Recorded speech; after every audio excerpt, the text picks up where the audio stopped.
Hmm.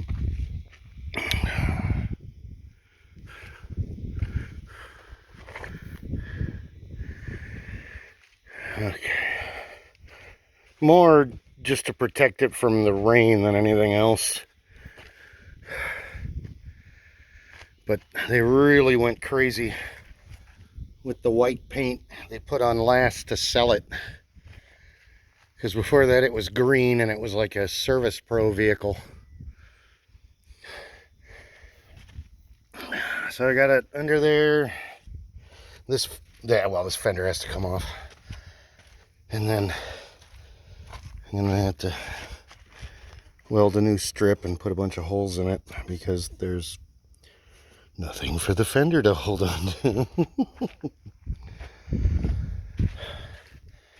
Haven't even started on this side yet, but that's already 2 cans of spray paint. And then the wind keeps picking up and dying off, so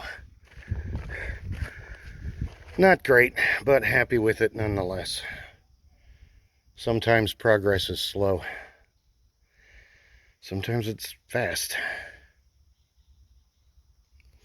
The 40 grit drum really helps. Holy crap.